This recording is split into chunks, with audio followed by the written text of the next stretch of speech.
What's going on, my fellow farmer brothers and sisters? Alright, so today it's a little hot outside, so we're going to work inside on the other 450. So stay tuned, I'll show you what I started and what we're going to get into.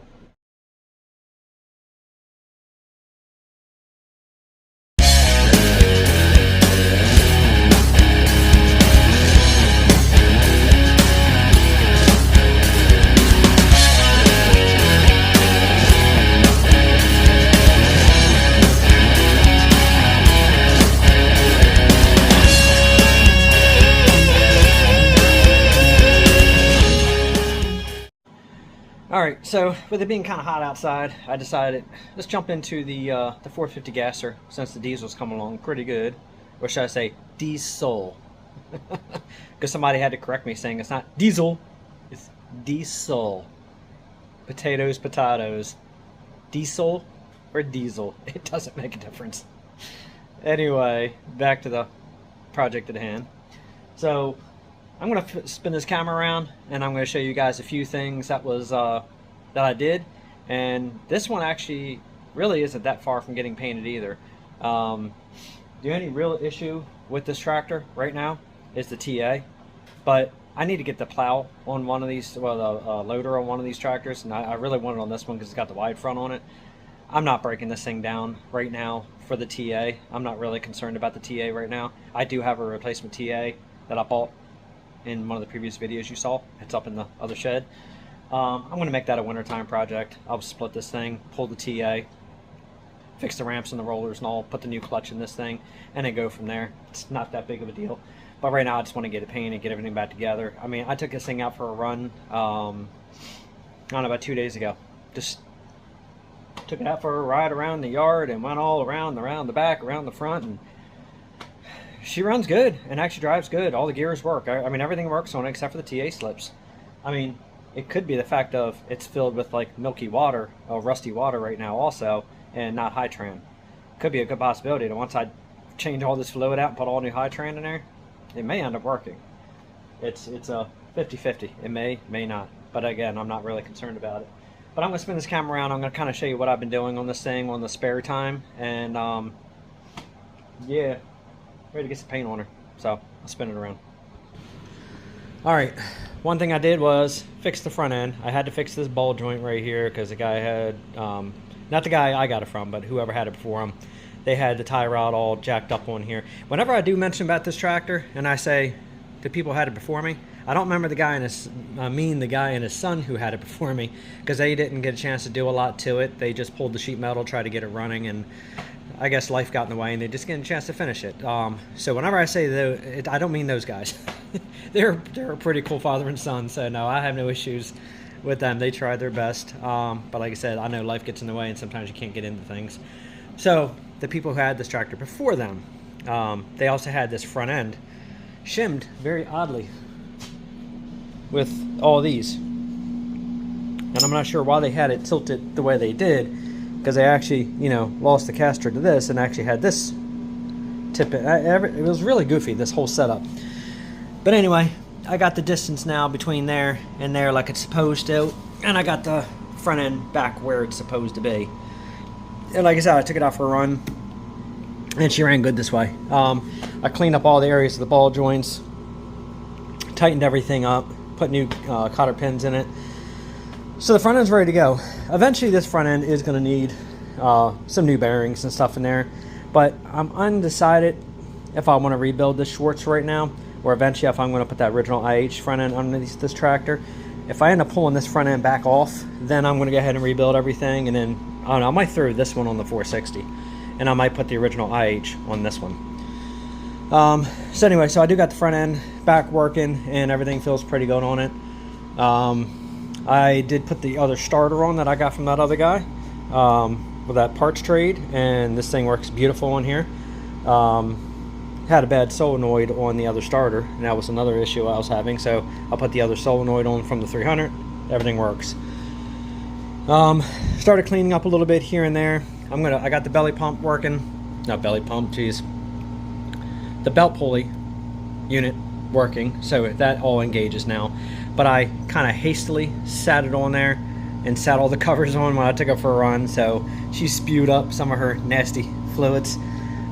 just a little bit. So, but I just wanted to make sure everything was back together and running good, and it is. So we're good. So today I'm gonna go ahead and pull this off, pull the covers off. I'm gonna make all the new gaskets. We're gonna put these back down after I descaled all this, prime everything, and then lock it back down. That'll be ready. And then back here, the battery box. Whew, that battery box was a pain to get off of there. This bolt right here, yeah, let's just say this fault me really bad. I had to seriously put some heat on here to get this off. I finally got it out. All I gotta do is clean the holes up, chase the threads, get the junk out of there. New battery box bolts are ready to rock and roll. We're gonna button the shifter up. We're gonna go ahead and put the end caps and everything on here. Put the cotter pin on here, get this hairpin off. Pull off the touch controls. Pull out this nail that's in here, because you can see how much slop is in there. So probably got to drill that out, and I'm going to put a bigger pin in there so that way it takes the slop out. Unless I can actually get a roll pin in the hole and then get a cotter pin through that roll pin. That sometimes can work too to fix these orange shafts. But I'm going to go ahead and get this thing taken care of. In the midst of right now working on the fast hitch, buttoning up a few things that were wrong with it. This is ready. The only other thing I got to do is get the loving arm right here. I got to get this freed up. This thing is locked up. This is actually the one off the 450 diesel, because I wasn't planning on painting this tractor right away. Then I got the bug that I want to go ahead and finish stripping her down and get her ready. So now I'm back to fixing this one, and then I'm going to cut these nasty 3-point top link bracket off of here that somebody welded to this. I'm going to get this off of here, and I'm going to build another top link bracket just like the other one. It's on the 450 to go on here, so I can put it on and take it off when I want, not something permanent like this, because I've never even raised this thing up all the way yet to even see if it even hits anything or not. But I can imagine from this, even though this line's shot, I already got 2 new lines for it, this most likely has been coming up and scraping and going down and going up and scraping and going down. So that right there, not a good situation. What else? Chased and tapped all those out. Oh yeah, so another thing I want to do, I don't know if it's going to be in this video or not, but we're going to go ahead and pull the shaft out for the clutch and brake pedals, and we're going to go ahead and put the new shaft in, and then put the new seals in and get all that together. I don't think, I might have enough room to get that through here. I want to see if I can get that through without pulling the back tires. But anyway, once I get all that done and take the needle scaler, go all across here, clean all this up, I may pull the radiator off of this one when I take it out to paint it. Yeah, I think I may, just to get everything painted on it. And then clean up the hydraulic lines that I got on that trade also. The hard lines are in really nice shape, and I'm going to get this monstrosity off of here. I know this has to happen through the years because a lot of times they rust and they fail and you have to do this. But I did find a pair of good lines for this one and the 450, so I'm going to get this one done. And then, yeah, it's pretty much just descaling everything. Of course, change the fluids out, drain the fluids, get all that stuff done. She's kind of ready to spray and get back to work. This tractor actually came out pretty nice compared to being a dead fish sitting out in the backyard. So it's kind of nice hearing it fire up again. I don't have the battery on it right now. I haven't had this tractor started in,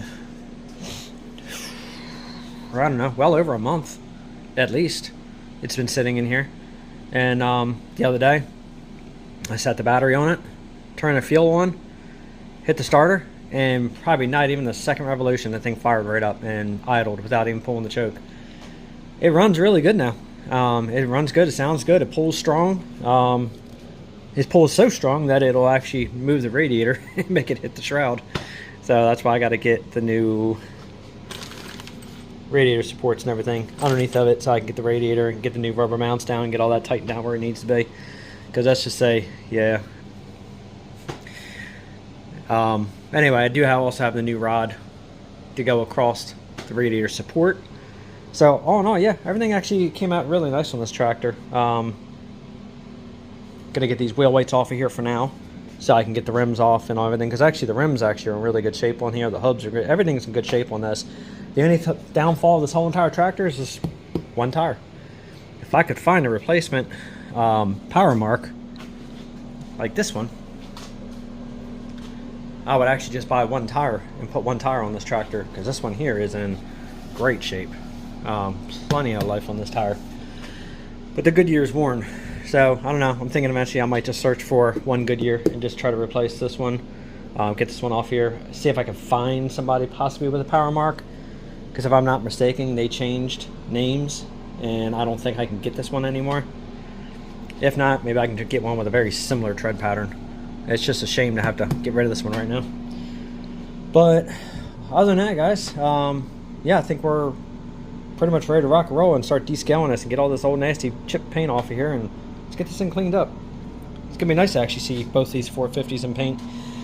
So alright, well, let's get set up, and then I don't know, I guess you're gonna find out what I decide to do first. Alright, let's finish getting all these little bolts out of here. Like you said, it's not the hottest out there. It's supposed to be really hot tomorrow. Let's just say it's not too cool out there today either. Tell you one thing, these pumps have a lot of weight to them. They're heavy little things.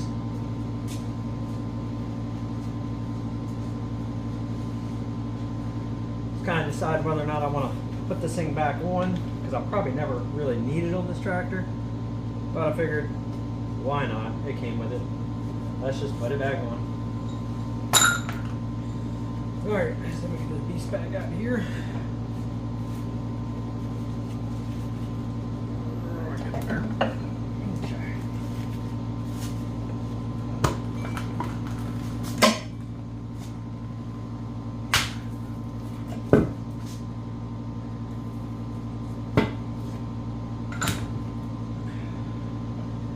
Yeah, she's some ugly stuff in there. That's some ugly fluid. Alright, I'm going to pop these covers back off of here, and then we'll work on making some gaskets up.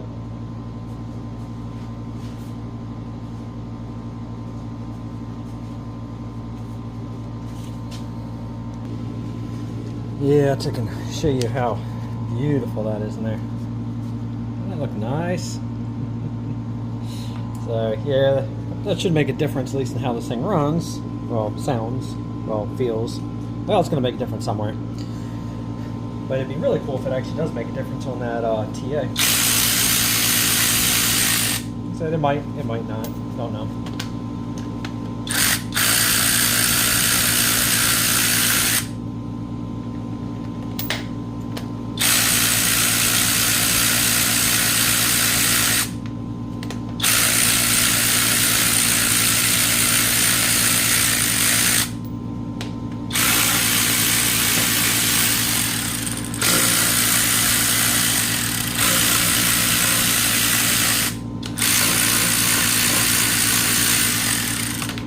Really can't confuse the bolts for this little TA cover compared to the rest of them.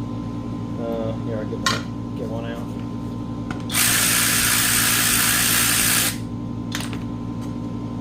It's the rest of the cover.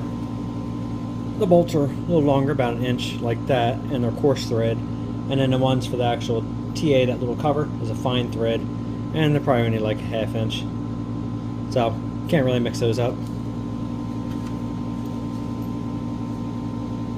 I'll leave out one for now, in case you drop a bolt.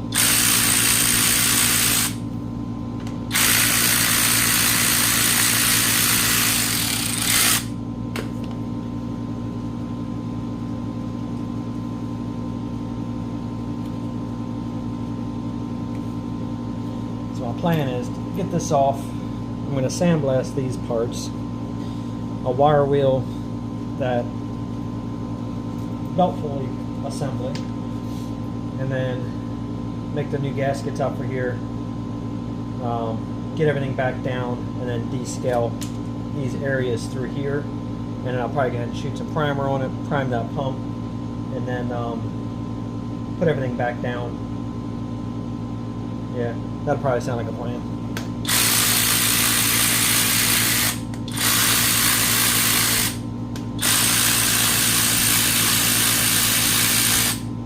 Hopefully once I get these two 450s done, we can at least try to get that 460 fired up. I haven't had a chance to mess with it really since probably just after I got it. Just haven't had time.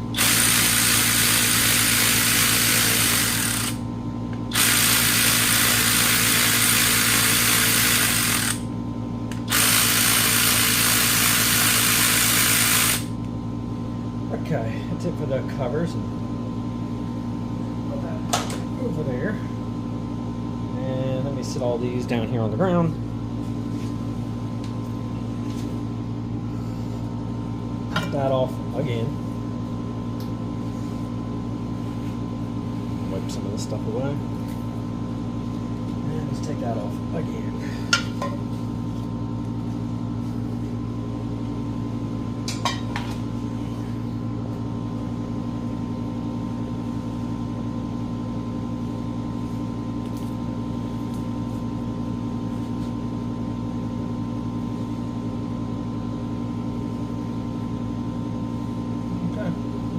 Not too bad.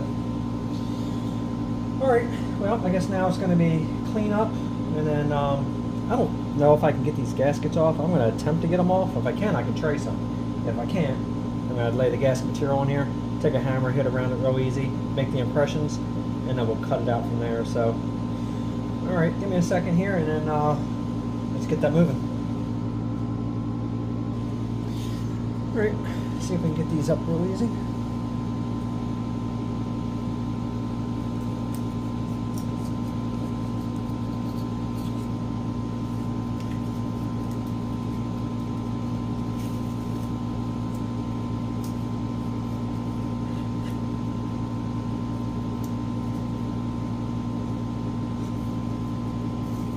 So far it seems like I should be able to get these off easy enough, no problem. But I'm going to go ahead and grab me a razor blade so I can slice these loose real easy and then finish it up. Obviously, since me recording this, it's kind of want to show you a gist of what I'm doing, but I'm not going to prolong the video to show this stuff. So, be back after it's off. Okay, I think I got all the tools of the trade here set up and ready to go. So let's go ahead and get started.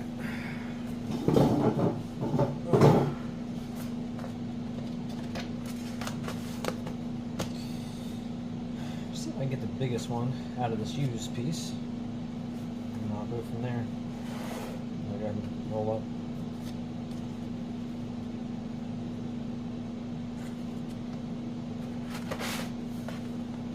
Yep, looks like I can just make it.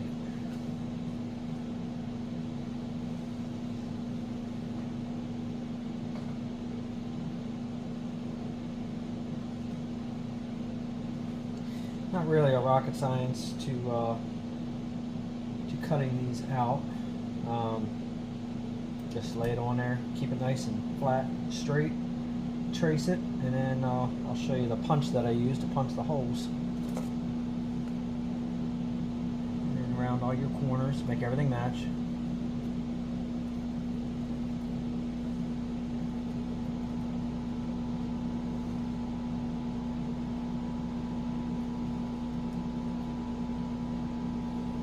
Tried to clean the gasket up the best I could to get a lot of the grease off the tracing, but you can only clean these gaskets up so good until you're about ready to risk tearing them. So you gotta be super careful.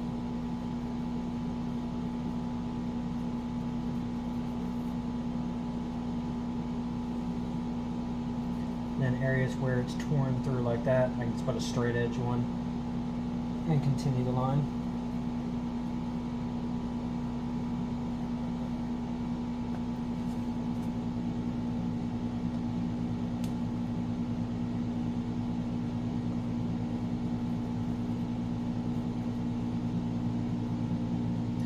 If you don't have the piece to go off of, it's not the end of the world.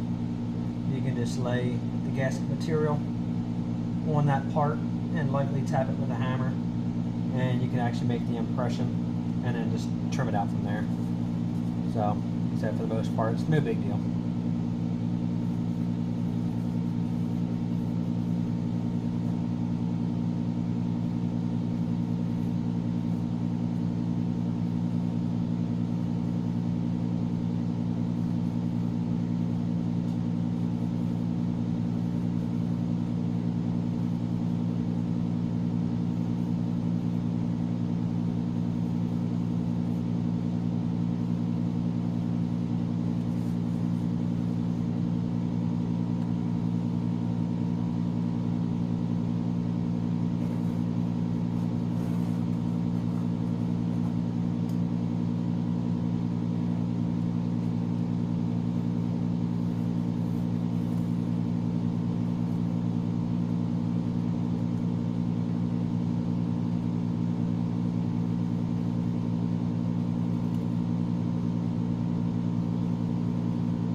traced out on that one.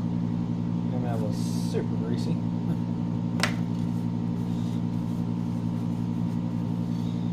Alright, let me set this puppy off to the side over here.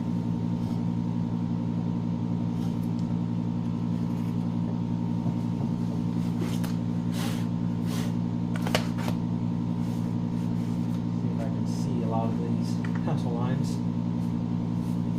So much grease on it now. Okay, everything came through good except for that one didn't come through good. I'm going to retrace that. Alright, so what I'm going to do first I'm going to punch the holes, then I'm going to cut the centers out, then I'll cut the outside out. It makes it a little more stable that way to work with.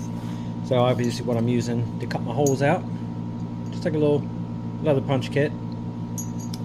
Let me grab the package here.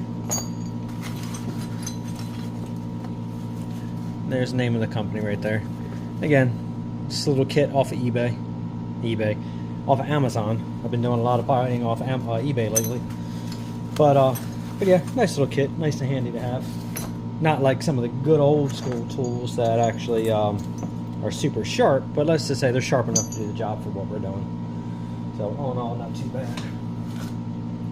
So stick a block of wood under for this. Get that rag out of the way. And then I'm going to go ahead and get my other hammer and start punching these out. Okay, so this one here is actually the smaller of the two. So we're going to use this one for these holes here. And then for the actual belt pulley pump, we're actually going to go ahead and use the bigger one for the holes here.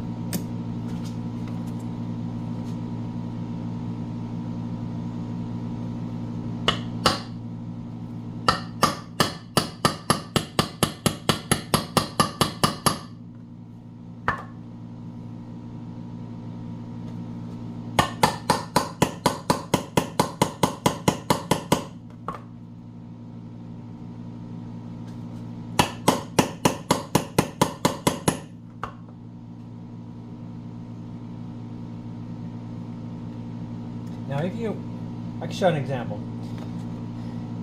A little harder wood actually works better, but not too hard because you don't want to mess up the cutting edges. But if you end up getting one, for some reason, it doesn't want to cut out, being stubborn, whatever, once you get the impression, get your fingers out of there, just go ahead and run yourself a little X-Acto around there. You don't want to rip this and tear this off, because then you're going to risk tearing the gasket off to that side. So if you need to, just trace it with your X-Acto.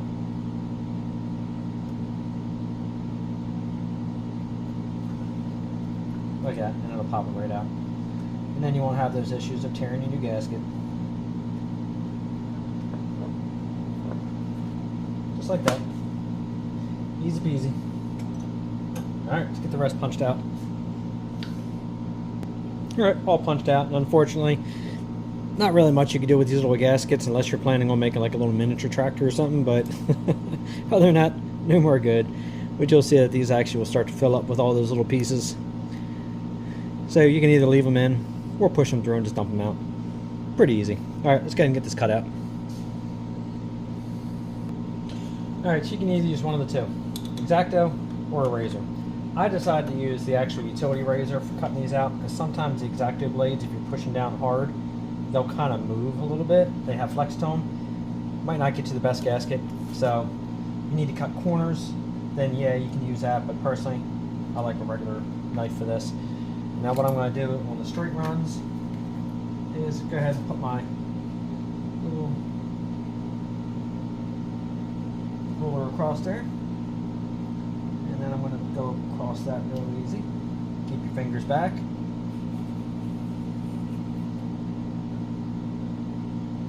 Always remember the saying, keep your hand behind the blade, no need for first aid. Sometimes it works.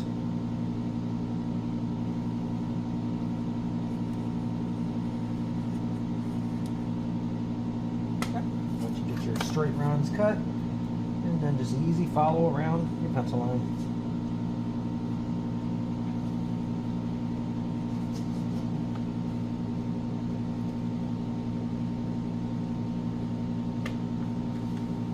Now FYI guys, this is only for the guys who haven't made their own gaskets before, know a lot of you guys are way more advanced to be learning how to make gaskets, but I figured it's something good to throw in there just in case.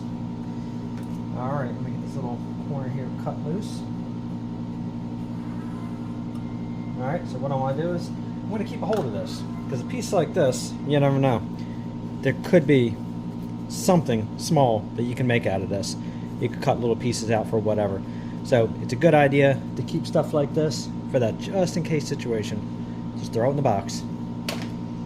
Alright, let's get the rest cut out. Alright, so now everything inside the gasket's cut out. Now I'm going to go ahead and cut out the outer perimeter. So I'll start with these little corners up here. Give them the little round over. Like that. Now for the price of the gasket sheet, and usually when they're not this big, but usually the gaskets, the price you pay for the sheets, if you can duplicate your own gaskets, it'll definitely save you a lot of money. Because gaskets can get super expensive super quickly.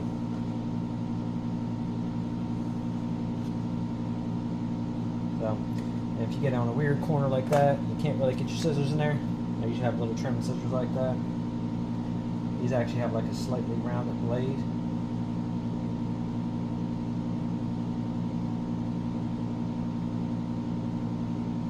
Like that. Works perfect for getting around those inner corners.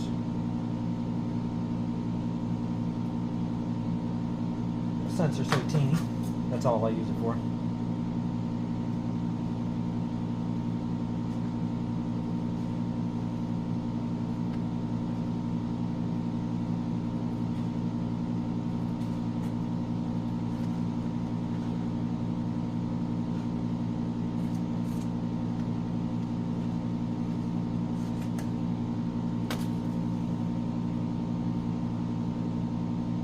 Stupid little side note.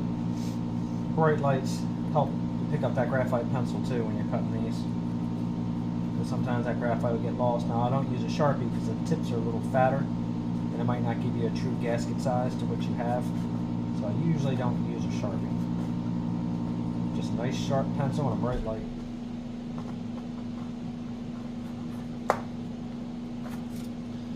And I think that is all my corners.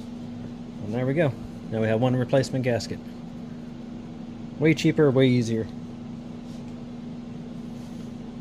So, just allow yourself, a little bit of time, like in the evening or something like that.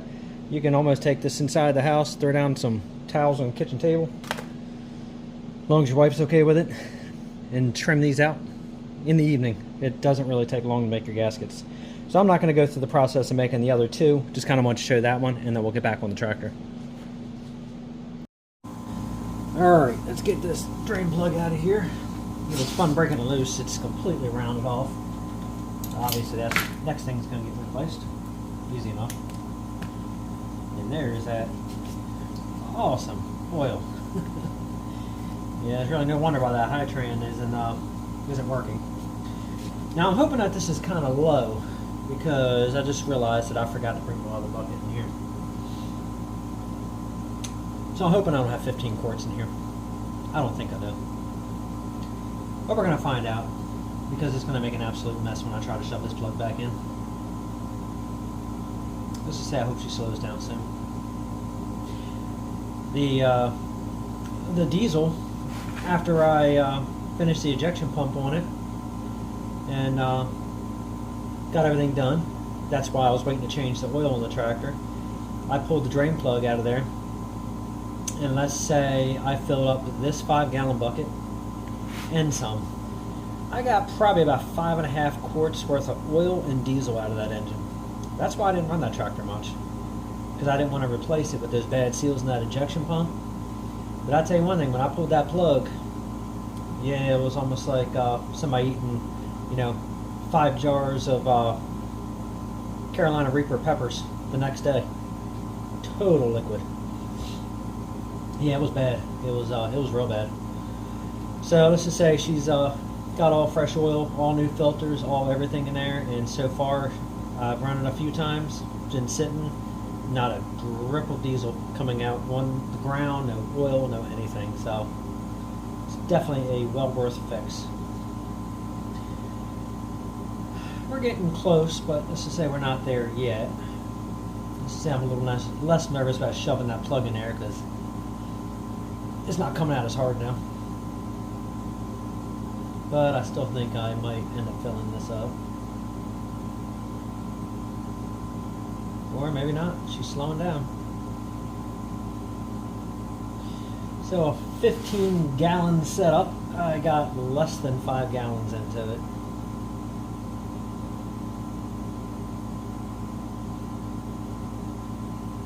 I don't know. Like I said, fingers crossed that maybe this is the issue why that torque amplifier isn't working.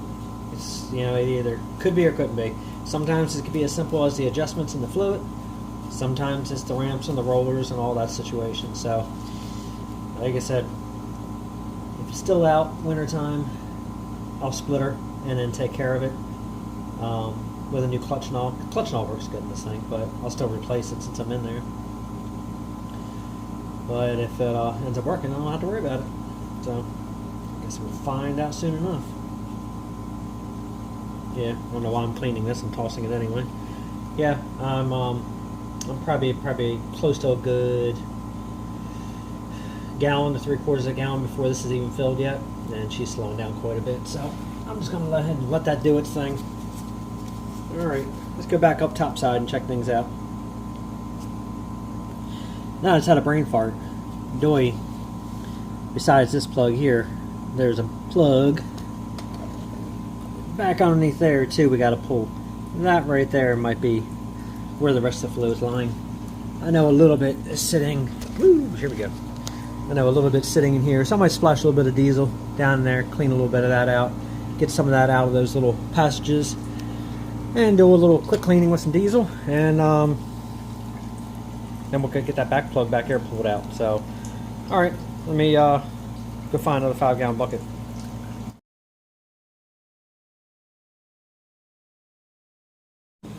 Alright, let's find out how much of a mess we make back here pulling this plug. I got it loose, and I noticed a little bit of water starting to drip out of here. And here's the water. Here, let's move over to here so you get to see the full-on actual mess that I make. See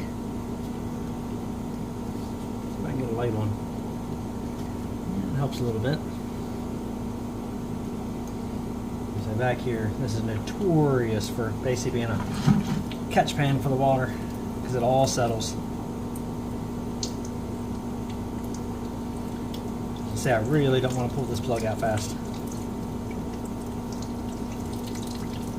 We're just going to go ahead and just catch the water before I do anything else.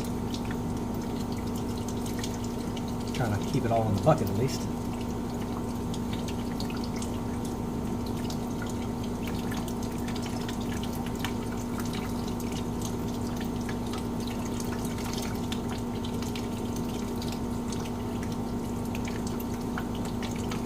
There's a lot of water in there. Feel that pressure.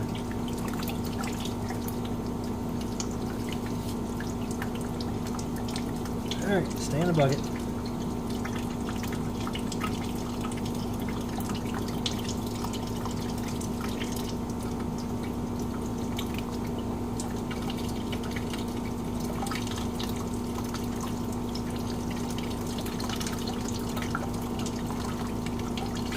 I know most people right now are probably saying, come on man, let her rip. No. Not inside the shop. Not knowing that this thing holds quite a bit. And 5-gallon bucket, got about a gallon of water in it so far, and you can feel the pressure. Nope, I am not letting her rip.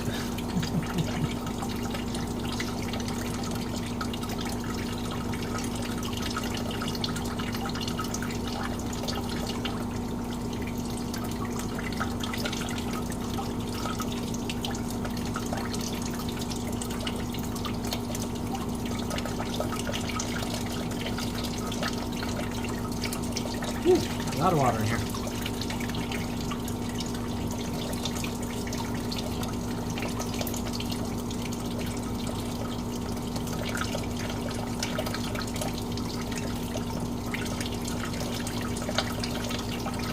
know, this happens. Between the condensation from the hot and cold sitting out in the fields to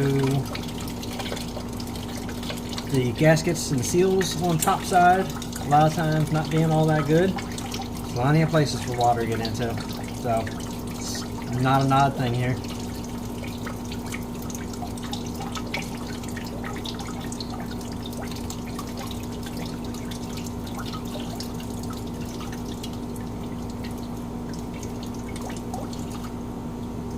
Water slowing down. Let's find out when. Oh, never mind. So as soon as I start getting the gunky sludge, which is no, not yet. So they get the gunky sludge, it'll start being oil after that. And then I can go ahead and empty this bucket out of the water and put it back under just sketchy oil.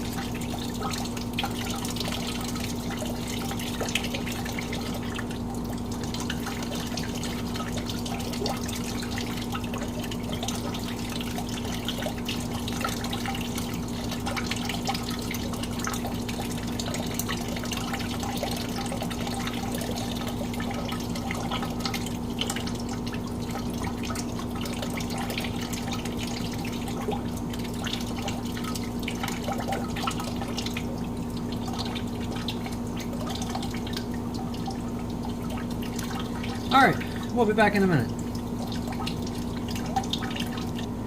Alright, we did a bucket change. So let's go ahead and see now if I can finally get the oil out of here. Slow again.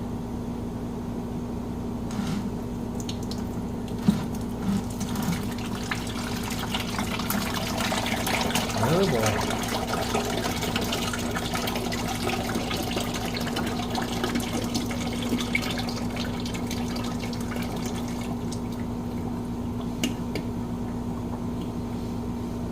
What a mess. Not on the floor. What a mess inside there. For the most part, did all right there containing all that. Yeah, she's gonna be happy. There's the chunks. She's gonna be happy when she gets that diesel flush and gets some new high tran in there.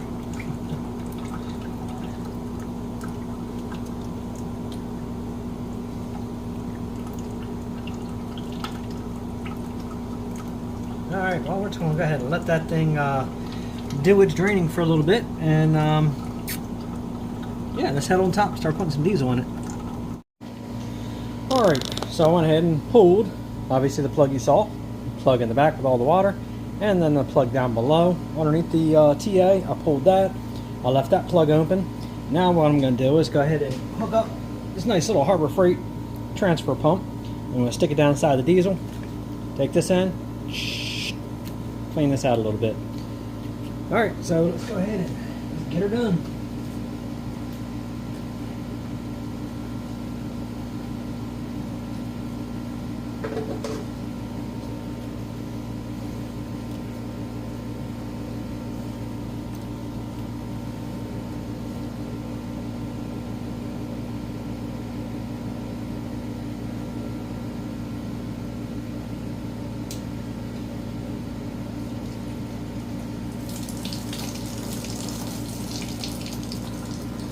That works really good for a quick power flush.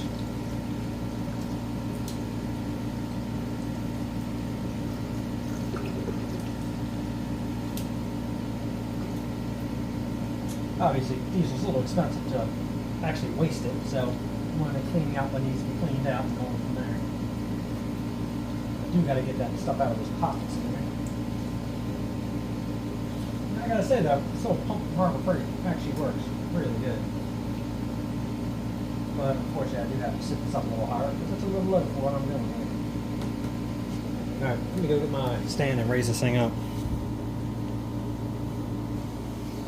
Alright, I got everything cleaned up where I need it to be. Let's go ahead and keep on flushing.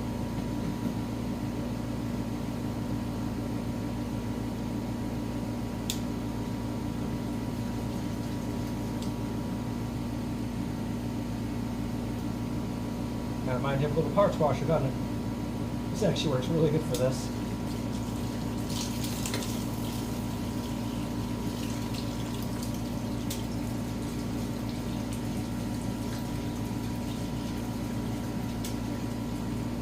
So this puppy flows pretty good, so you don't want to use a lot of it because it will suck that diesel out quick.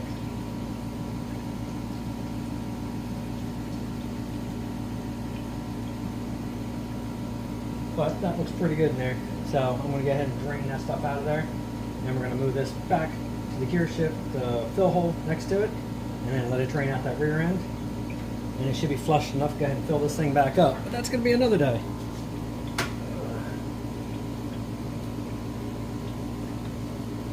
Alright, put that over there. So what I'm going to do is wipe my hands off first. Kind of show you how nice it flushes that out. Like I said, that thing is like a little portable parts washer. It's awesome. And the fact that I think I only paid, I don't know, 12 bucks for it. Like I said, cleans that out real nice. Now all I gotta do is drain it down there and get that out. You can see the difference though. And I'll put the rags on there just to catch it, so that way it doesn't belly underneath the torque amplifier. So, well guys, I think this video is long enough for what I had to do today. So make sure you hit that notification bell, and then we're going to jump back in, and I'm going to show you guys, as we were talking about before, we're going to take care of that touch control, tighten that puppy up, and then we're going to pull the shaft out of the clutch and brake pedal, get this thing done and sealed. I'm going to go ahead and pull the filter out of the hydraulic system. We're going to go ahead and replace the main line, new O-rings. I might go ahead and put a bleeder on the top of that live pump. That'll make getting the air out way easier. And after that, finish fixing the fast hitch. I got the arm off, and that's in the vise right now, soaking in some penetrating fluid. And yeah, we're actually doing pretty good. So it shouldn't be long. This thing actually should be looking like $1 million again. So anyway guys, make sure you hit that notification bell, like, subscribe, and share. It's always appreciated. Once again, as I always say, YouTube kills your algorithm. It's like, love doing my videos, but let's just say I make peanuts. If that, I might make the shells from peanuts off my YouTube. So when you guys watch my videos in its entirety, trust me, it helps a lot. Anyway, make sure you like, subscribe, and share. Until next time, thanks for watching.